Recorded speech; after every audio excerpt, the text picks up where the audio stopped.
सोने के गुल्लक में चिल्लर इकट्ठे नहीं किए जाते। इस बात को सही साबित करती है मेरी आज की कहानी।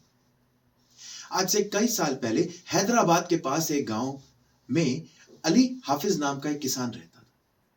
वो किसान काफी नेक दिल और ईमानदार था। उसका खेत था और खेत के पास में ही उसका घर था। एक दिन पूर्णिमा की रात को एक फकीर अपने घोड़े से निकल रहा था। उस फकीर ने यकायक सोचा कि क्यों ना रात में यहीं गुजर कर लेता हूं।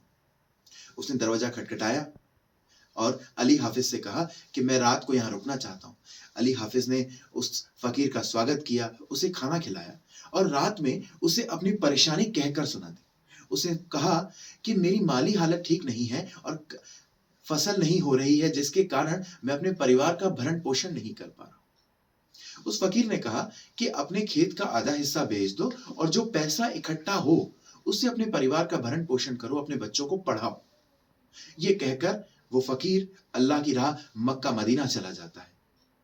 और ठीक 10 से 12 साल बाद वो फकीर फिर उसी गली से, उसी गांव से निकलता है और उसे याद आता है कि यहां पर एक नेक दिल इंसान अली हाफिज रहता था। वो दरवाजा खटखटाता है तो एक दूसरा नवयुवक शेख अब्दुल्ला बाहर आता है। वो उससे पूछता है कि यहां पर एक नेक दिल इंसान अली हाफिज रहता था, वो कहां पर है?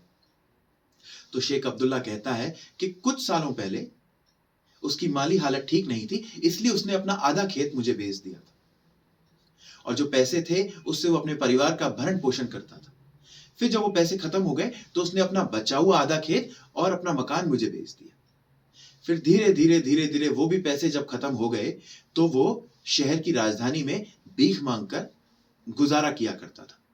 कुछ हफ्तों पहले की बात है।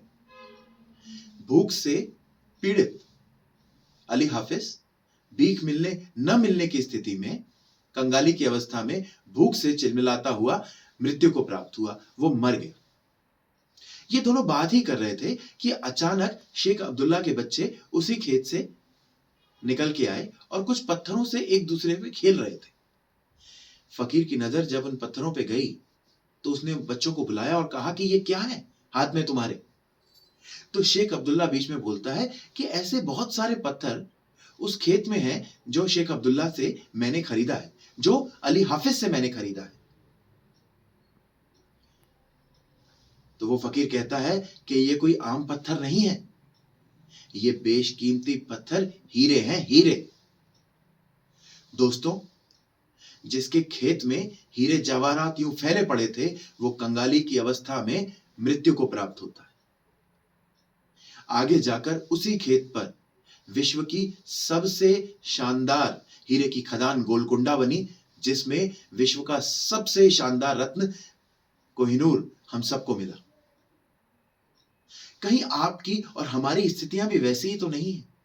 हम ईश्वर की दी हुई दैवीय संपदा, विशेषता, गुणवत्ता को छोड़कर बाहरी आवरण के कारण अंदर देख ही नहीं पा रहे हैं।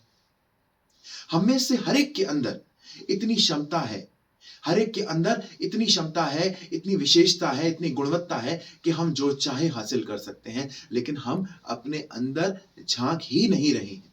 हम में से हर एक के अंदर, किसी के अंदर अलेक्जेंडर है तो किसी के अंदर मीरा है तो किसी के अंदर आइंस्टीन है।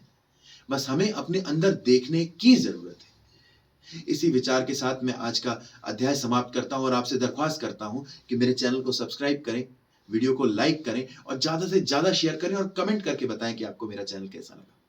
जय श्री राम।